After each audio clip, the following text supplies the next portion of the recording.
terkait ketiganya, Pak. Silakan Pak Bella, ini tantangan yang Pak Bella kerjakan di Sumatera ini ya. Silakan Pak. Aduh ya, tantangan terhadap dunia konstruksi secara umum ya Pak ya. Jadi kami juga sebelum bekerja di transmisi juga di proyek-proyek non transmisi juga, di proyek-proyek jalan, proyek-proyek jembatan. Jadi memang sangat spesifik. Jadi transmisi ini satu, dia bekerja di ketinggian. Dia bekerja di tempat-tempat yang sangat high-risk, itu ketinggian. Itu kedua, power plant. Terus ketiga, Pak.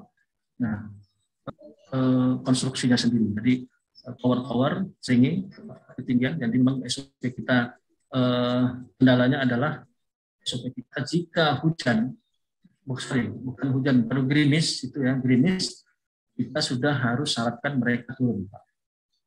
Kita harus syaratkan mereka turun karena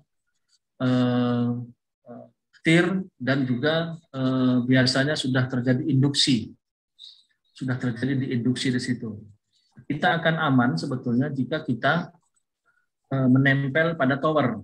Nah, jadi memang syarat kita untuk masuk naik ke atas tower itu pertama kita harus tes grounding, quality groundingnya masuk dulu, groundingnya sudah benar, semuanya memenuhi syarat sehingga baru kita boleh naik, Pak. Sehingga jika terjadi sesuatu, ada induksi ataupun ada petir, kita sudah dalam kondisi aman karena grounding kita berfungsi. Itu secara konstruksi, namun secara luasnya wilayah pekerjaan karena 244 km, kami membaginya dalam 5 zona, jadi 5 kelompok kerja dari mulai site operational managernya terbagi 5 juga, dan masing-masing zona itu bekerja independen namun tetap terkoordinasi dengan kami. Nah, juga gudang-gudang karena mendekatkan terhadap kerjaan, kami waktu itu sempat ada sampai 7 gudang. Nah, gudang ini dari pembagian material, penempatan material di gudang dan untuk disuplai ke titik yang mana di bagian baik itu tower maupun stringing ini menjadi tantangan khusus. Jadi jangan sampai kita meletakkan material itu di gudang yang di tower 01, tapi keperluannya untuk tower 0500 seperti itu. Nah, sehingga terjadi handling yang berjauhan.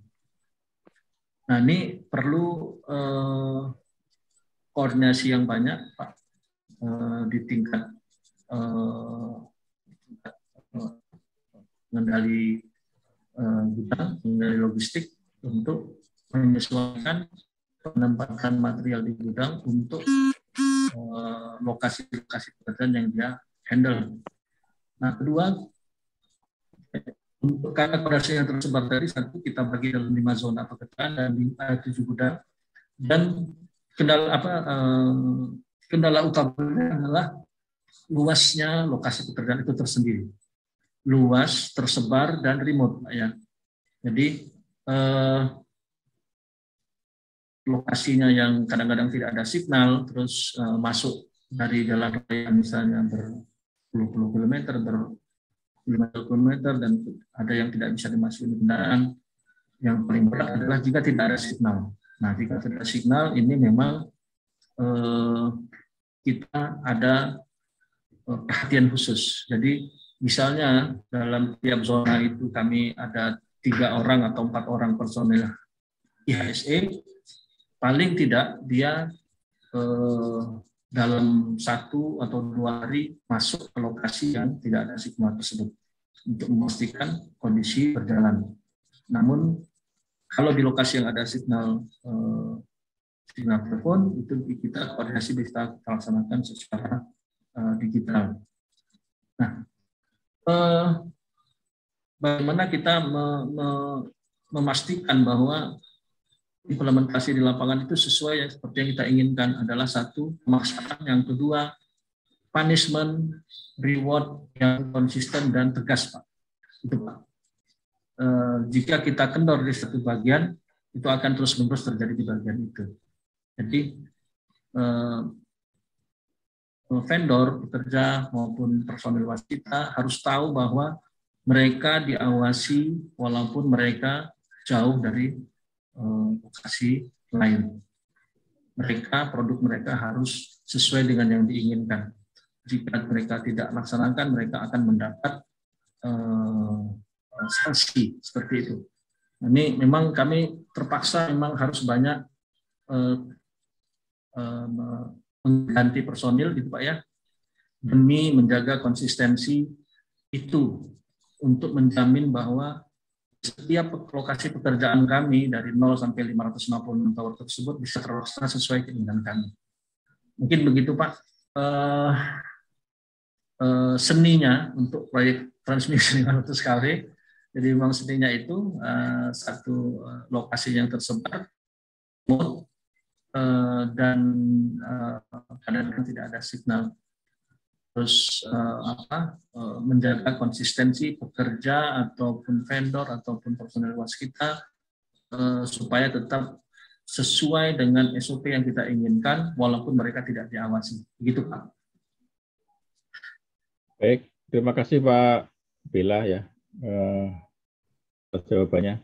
Mungkin sebelum saya bacakan chat, ada tadi yang antri duluan ya untuk Gen. Mungkin langsung dua aja ya, Pak Junaidi sama Pak Andreas. Pak Junaidi dulu, silakan. Ya, terima kasih. Assalamualaikum warahmatullahi wabarakatuh. Nama saya Junaidi dari QHSE sektor komunikasi, Pak. Yang saya tanyakan yang pertama, tadi saya lihat di sini kan untuk pekerjaan ini ada dua potensi bahaya utama ya kalau menurut saya. Satu yang bekerja ketinggian sama kelistrikan ya Pak. Ya. Untuk terkait ketinggian sesuai Permen nomor 9 tahun 2016 Pak. Itu saya lihat sudah memenuhi APD-nya harus menggunakan fall protection-nya itu full body harness ya Pak. Ya. Itu harus double lanyard dan with absorber. Nah, terkait APD kan yang kita tahu di sini kan banyak jenisnya Pak. Ada aturan khusus nggak Pak terkait APD yang digunakan atau standar khususnya? Yang pertama. Yang kedua terkait sertifikasi. Kalau saya lihat tadi sudah sertifikasi sesuai permen tersebut ya dari Kemenaker Pak. Ada sertifikasi. Seperti yang kita tahu kan kalau sertifikasi berlaku seumur hidup ya Pak. Sedangkan itu ada lisensinya. Nah, apakah lisensi itu juga diperiksa? Karena itu yang saya tahu itu berlaku 5 tahun Pak. Terus untuk bekerja ketinggian. Terkait kelistrikan, apakah ada sertifikasi juga Pak terkait kelistrikan dari kementerian atau seperti apa Pak? Terima kasih. Wassalamualaikum warahmatullahi wabarakatuh. Waalaikumsalam, terima kasih Pak Junaidi. Mungkin sebelum dijawab sekalian ya dari Pak Andreas tadi. Baik Pak, izin bertanya Pak. Ya, Pak Andreas, silakan. Kenalkan, saya Andreas Pak dari Lampung.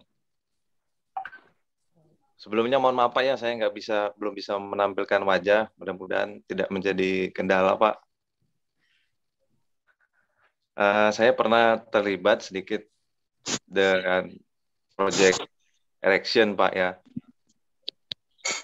terutama erection structure pernah, terus vendor juga. Nah, saya pengen minta sharing sih Pak, bagaimana sih pelaksanaan prosedur lifting gitu yang benar-benar cermat dan baik lah gitu Pak, supaya barangkali saya atau di sini kawan-kawan juga pernah dalam pekerjaan lifting, supaya bisa tambah ilmunya gitu Pak. Bagaimana melakukan lifting, bagaimana berapa jumlah personilnya yang harus standby begitu Pak, bagaimana susunannya di lapangan begitu Pak, pengawasannya. Lalu yang kedua mengenai saya itu pernah mengenai lifting plan, Pak. Kalau di BUMN atau di BUMN, apakah memang wajib juga untuk pekerjaan lifting itu ada melengkapi dokumen lifting plan gitu, Pak? Lalu dokumen lifting plan itu apakah menjadi tanggung jawab QHSE kah? Atau supervisor? Atau project? Atau siapa ya, Pak? Itu aja kira-kira, Pak, yang ingin saya tanyakan. Mudah-mudahan bisa bermanfaat. Barangkali teman-teman yang punya pengalaman sama juga boleh di-sharing juga supaya kita semua tambah keilmuannya gitu, Pak. Terima kasih, Pak. Baik, terima kasih Pak Andreas ya dari Lampung atas pertanyaannya. Mungkin yang pertama dulu dari Pak Junaidi ya dari GSI Telekomunikasi tadi perihal ketinggian ya, apakah ada standar khusus APD maupun sertifikasi tadi yang berlaku seumur itu, apakah ada pengecekan secara periodik, kemudian untuk sertifikasi kelistrikan ya. Silakan Pak Bella. Ya. Tadi apa Pak? Oh, climber. Jadi sertifikat climber memang lisensinya berlaku dan itu memang harus berlaku, Pak.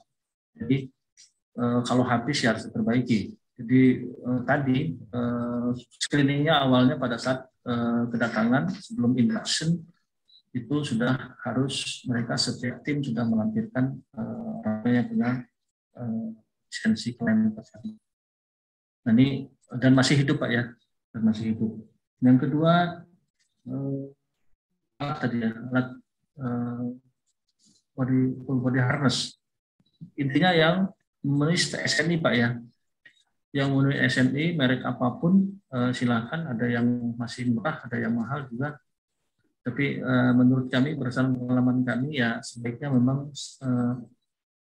karena transmisi ini pekerjaannya berulang dan banyak dan bisa bertahun-tahun, jadi lebih baik kita beli yang sekalian bagus. Karena kalau walaupun syaratnya SNI, tapi ada juga yang agak sedikit rusak gitu ya. Nah ini memang kadang-kadang pekerja tidak melaporkan bahwa APD dia sudah rusak. Nah ini setelah kita lakukan inspeksi ternyata kadang-kadang 20% gitu Pak ya, 25% itu APD itu sudah rusak dan tidak dilaporkan. Nah ini itulah risiko dari kalau kita membeli APD yang sedikit lebih murah tapi biasanya tidak tahan, Pak ya, tidak tahan cuaca. Selanjutnya apa Pak tadi Pak? Listrikan. Jadi listrik memang tadi Pak harus ada standar ya. Kalau dari transmisi sendiri kan ada sertifikasi kelistrikan ya. Dari apa kemarin dari apa IATI kalau tidak salah. Nah ini jadi ada orang-orang tertentu. Kalau untuk power plant memang harus ada juga sudah harus mempunyai sertifikasi tersebut. Kami juga yang di tingkat QHSE kayaknya sama superintendent sebagian besar sudah mempunyai sertifikat kelistrikan. Itu sertifikasi kelistrikan. Apalagi Pak? Tadi Pak. Oh, dokumen listing. Kelistrikan ya. Sertifikat Pak. Iya sertifikat. Sertifikat tadi Pak. Jadi kalau untuk kelistrikan memang harus yang mempunyai sertifikasi dan kelistrikan Pak. Jadi ada yang sertifikasi kelistrikan yang kalau dari Waskita kemarin banyak perhatian termasuk saya juga itu sertifikasi kelistrikan dari IATI itu. Nah, ini kalau untuk power plant tadi ya juga dia harus punya sertifikat dan benar-benar harus bertanggung jawab yang memegang sertifikat tersebut untuk tidak mengalihkan kepada orang lain. Nah ini yang sering terjadi adalah didelegasikan kepada orang lain. Kalau untuk workplan Pak ya. Nah ini yang sering kami menjadi teguran kami, menjadi temuan kami adalah kadang-kadang dialihkan kepada orang lain. Nah ini menjadi tentu saja kami berikan sanksi kepada teguran dan seterusnya supaya pemegang sertifikat tersebut mereka benar-benar bertanggung jawab dengan pekerjaannya. Untuk lifting, maksudnya tadi apa? Dokumen lifting. Lifting ya, dari Pak Andreas tadi. Listing plan Pak, listing plan. Oh, lifting plan ya. Di kita apakah ada syarat khusus ya, untuk konstruksi ya? Iya, jadi memang ada Pak. Jadi SOP lifting sendiri, instruksi kerja lifting sendiri ada di Waskita membuat instruksi kerja. Ada beberapa tipe ya, ada pada saat tower, juga kedua pada saat sedikit berbeda di pemasangan insulator Pak. Pemasangan insulator, karena insulator kan rawan pecah ya Pak ya. Jadi memang sedikit lebih hati-hati kita di SOP kita, di instruksi kerja kita di di insulator. Kalau insulator gas kan kadang-kadang agak, kalau retak itu kadang-kadang susah dilihat. Kalau yang kami itu lebih terlihat. Jadi memang karena risiko kerusakannya lebih tinggi, kami membuat SOP tersendiri. Jadi dalam hal lifting sendiri ada kecepatan-kecepatannya Pak ya.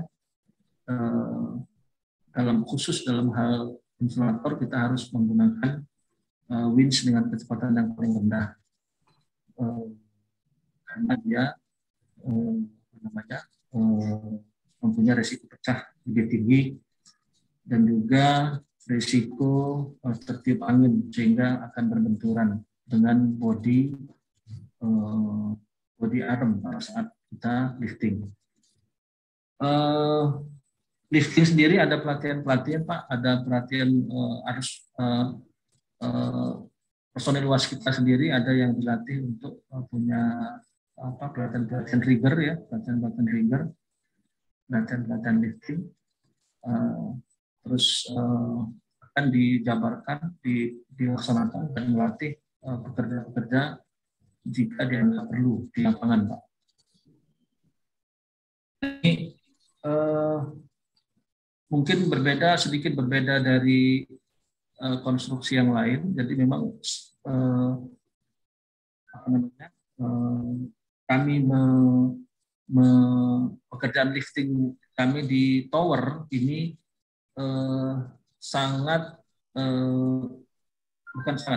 termasuk banyak tenaga kerjanya Pak. Jadi bukan hanya dengan alat berat sekadar lift itu, tapi harus sambil ditarik menjauhi tower. Jadi memang mungkin bagi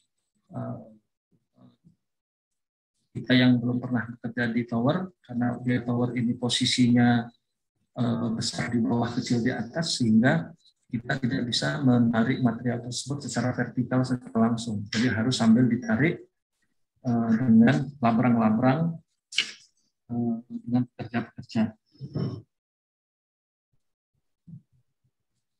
Mungkin mudah-mudahan itu bisa menjawab pertanyaannya Pak.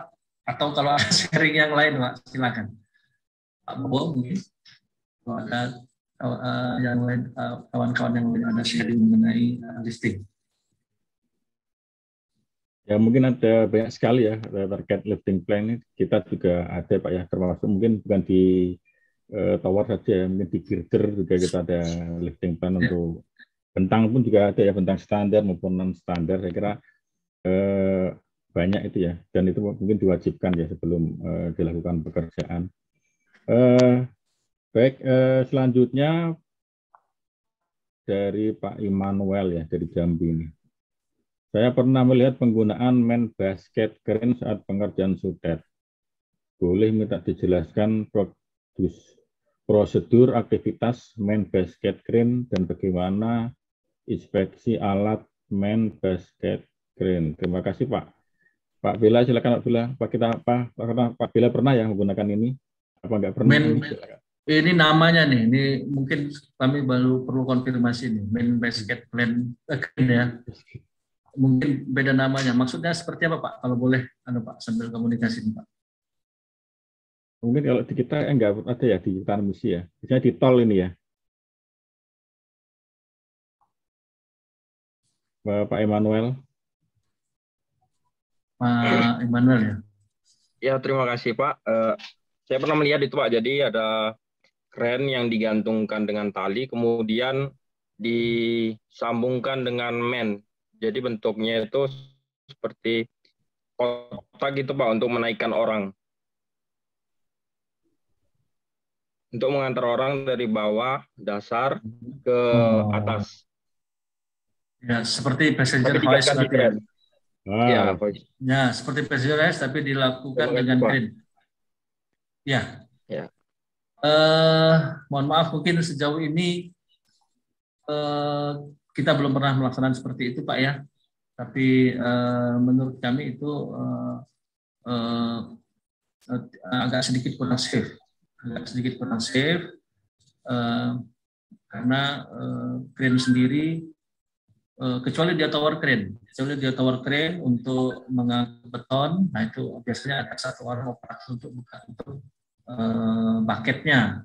Tapi kalau untuk benar-benar untuk seperti passenger hoist, seperti untuk naik turunnya pekerja secara rutin, kami rasa itu kurang safe Pak, karena dia crane bagaimanapun juga dia tergantung dan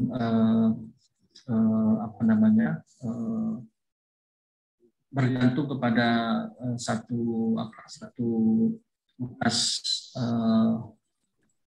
sling saja yang terpengaruh dengan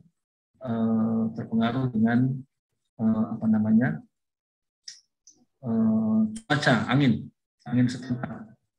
Ya mungkin Pak, kalau ya, itu kan mungkin kita nggak pakai ya. Nanti mungkin ada pembahasan lain ya, mungkin biar waktunya kita sama. Itu mungkin nanti teman-teman yang lain mungkin dari yang saat ini masih mengerjakan LRT maupun jembatan tol itu. Saya masih lihat sering ada pakai itu, mungkin nanti bisa sharing ya. Ini PR buat panitia ya, Mas Fadil dan Pak Sekjen ya. Depannya mungkin bisa juga ini untuk masalah sharing, masalah teman-teman yang menggunakan main basket crane tadi ya. Saya kira itu Pak Emmanuel ya. Bisa nanti Pak, terima kasih Pak penjelasannya. Nah, sekarang mungkin dari Pak Rianto Saputra, ini sama-sama Antoni. Izin bertanya Pak, mau tanya soal isolator dalam transmisi. Apakah pengecekan dalam isolator menggunakan alat tertentu dalam pengecekan isolatornya keadaan baik atau tidak di proyek sudah transmisi? Silakan Pak Bella ini untuk quality control isolator ya. Pengecekan secara material itu mirip dengan PLN di gudang Pak. Jadi disitulah pengetesannya insulator tersebut dilakukan bersama PLN, sehingga didapatlah keberterimaan material tersebut sendiri pada posisi pengadaan, posisi masih di gudang. Selanjutnya yang sering terjadi justru ini biasanya lolos Pak, ini biasanya lolos. Namun yang sering terjadi adalah pada proses handling dan juga proses pemasangan, karena insulator sangat rawan pecah. Kami dari beberapa kasus akhirnya kami membuat SOP tersendiri pra-liftingnya insulator dengan harus meletakkan menjembreng istilahnya itu ya, menjembreng insulator sendiri di bawah dengan dialas dengan tenda seperti itu ya, seperti ada alas khusus sehingga bersih dan proses pemeriksaan insulator tersebut dilakukan dengan gampang. Karena memang kita harus benar-benar yakin Pak, insulator yang diangkut tidak kondisi pecah ya, tidak retak, karena retak ini harus menurut pengalaman kami harus benar-benar diperiksa secara fisik diraba gitu. Kelihatannya sepele. Terus yang sering tidak adalah split pinnya. split pin yang tidak terpasang kadang-kadang atau lepas, sehingga kalau sudah di atas itu kadang-kadang proses pemeriksaan sudah jarang terjadi, dan itu kadang-kadang menjadi temuan pada saat commissioning, sehingga kami sangat penting sekali kita lakukan pemeriksaan sebelum lifting, dan pemeriksaan harus benar-benar dilakukan oleh personil vendornya sendiri. Kecukupan, terus keutuhan juga yang paling sering sekali adalah split pin, Pak ya. Saya rasa begitu, tidak ada alat khusus Pak sejauh ini kalau untuk di lapangan. Proses pengecekan, kalau proses apakah dia sudah bisa menghantarkan menghambat listrik sesuai dengan panjang, apa istilahnya itu, panjang permukaannya itu tersebut, itu sudah dilakukan di pabrik Pak. Jadi setelah kita order, itu tidak kita lakukan tes lagi. Tesnya adalah tes fisik di gudang keberterimaan dengan PLN, dan tes fisik pra lifting, karena antara gudang menuju lifting itu melalui tahap-tahap handling, angkutan, dan sebagainya yang mempunyai risiko terjadinya kerusakan defibrillator. Begitu Pak Junaidi, sudah. Ya Pak, gimana Pak? Ya, ya itu Pak Rianto. Pak Rianto ya. Nggak cukup menjawab Pak. Baik, mungkin selanjutnya Pak Robi ya. Izin bertanya Pak, bagaimana proses erection siku-siku tower transmisi? Apakah menggunakan mobil kren atau alat bantu lainnya? Dan bagaimana proses pengawasan QSE-nya? Silakan Pak Bila. Ya, kita menggunakan jinpool ya Pak ya. Bukan kren. Jadi jinpool ini seperti modifikasi dari kren. Mungkin di video tadi ada, cuma atau bisa saya share screen sedikit ya.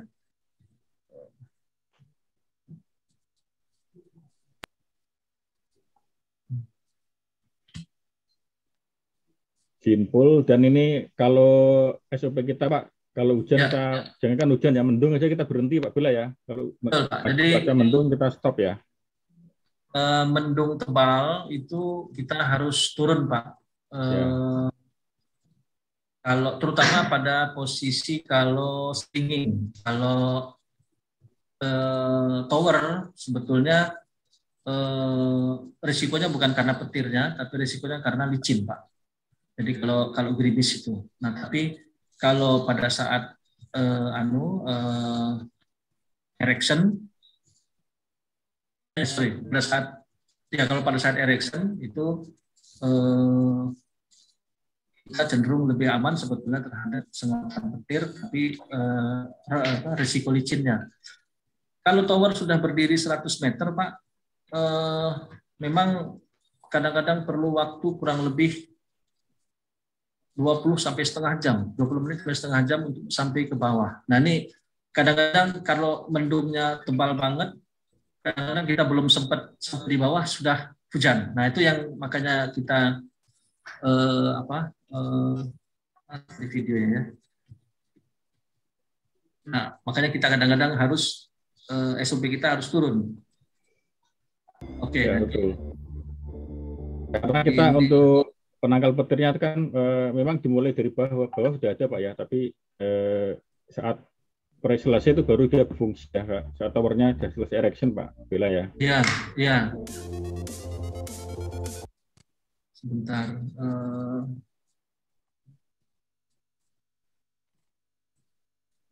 Nah, jadi kalau untuk tadi ya, untuk kren tadi kita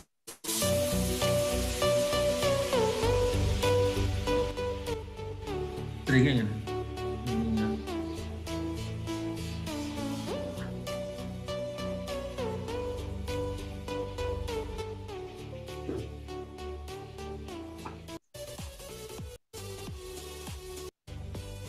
Nah ini Pak. Nah ini yang merah ini adalah istilah kita jinpool Pak. Jinpool ini fungsinya kalau kren itu ya seperti boom ya, seperti boom. Nah, inilah yang kita fungsikan seperti crane. Nah, proses dia naik turunnya dan mengangkut material itu ada winch. Nah, ini winch-nya yang posisinya di luar lokasi pekerjaan kita. Winch ini harus mengangkat ke tanah dengan kuat sehingga dia tidak bergeser pada saat penarikan ini. Nah, kapasitas winch sendiri adalah 5 ton sehingga material yang dibawa maksimal 5 ton. Nah, jinpul ini berfungsi dari bawah sampai atas ini memakai jinpul tersebut. Nah, jinpul ini untuk miring ke kiri dan ke kanan itu dikendalikan dengan labrang-labrang, Pak. Nah, ini seperti ini. Ini ada labrang-labrang dari 4 posisi.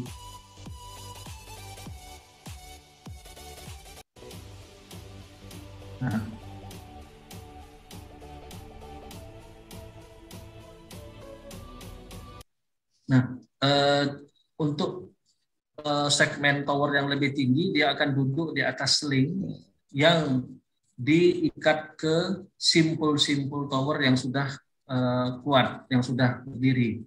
Nah, dia berdiri di atas itu dan bisa dinaikkan dengan penarikan winch tadi.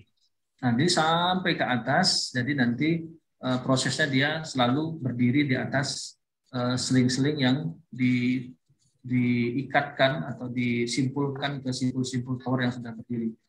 Begitu, Pak. Dan dia pun sertifikasinya Pak Bila ya. Gimana?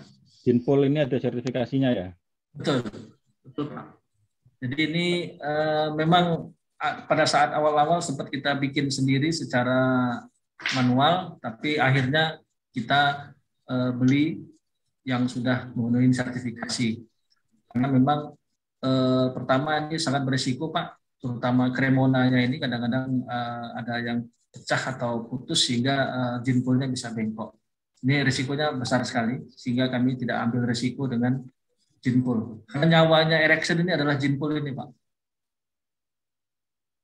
Mungkin ini sudah bisa menjawab, Pak, pertanyaannya, Pak. Ya, kayaknya sudah ada, Pak Bila. Ya. Dan ini teman-teman saya mohon maaf, ini saya udah di TikTok sama produsernya ini karena durasinya udah habis, jadi mohon maaf semua pertanyaan tidak bisa terjawab semuanya ya. Nanti mungkin kita bisa lanjut di forum atau di pembahasan berikutnya karena waktu sudah mungkin melewati ya, dan mungkin teman-teman yang di WITA maupun WIT sudah mau melaksanakan sholat zuhur, jadi mohon maaf, saya mewakili moderator dari Pak Bila juga dari Materi Universitas Pelita Karya. Terima kasih atas perhatiannya dan mohon maaf jika ada yang tidak berkenan ya. Mungkin saatnya saya kembalikan lagi ke Mbak Ismia ya sebagai MC-nya. Terima kasih. Assalamualaikum warahmatullahi wabarakatuh. Terima kasih banyak Pak. Waalaikumsalam warahmatullahi wabarakatuh. Baik, terima kasih kepada Pak Rianto Wibowo karena telah memandu acara diskusi kita hari ini. Sesi diskusi tanya-jawab sudah terlaksana dengan khidmat, aktif, dan antusias yang sangat luar biasa. Semoga materi hari ini dapat bermanfaat dan dapat mengupgrade ilmu kita semua. Amin ya robbal alamin. Baik, Bapak dan Ibu yang saya hormati, sudah hadir di tengah kita Wakil Ketua Forum QHSE BUMN Konstruksi Indonesia, Senior Vice President QHSE dan Sistem PT Waskita Karya, Bapak Subhan STM PSDA. Selamat datang Pak Subhan. Selamat siang teman-teman semua. Assalamualaikum warahmatullahi wabarakatuh. Waalaikumsalam warahmatullahi wabarakatuh. Waalaikumsalam warahmatullahi wabarakatuh. Mungkin terima kasih ya atas seluruh diskusi dan juga sharingnya di kesempatan yang baik ini.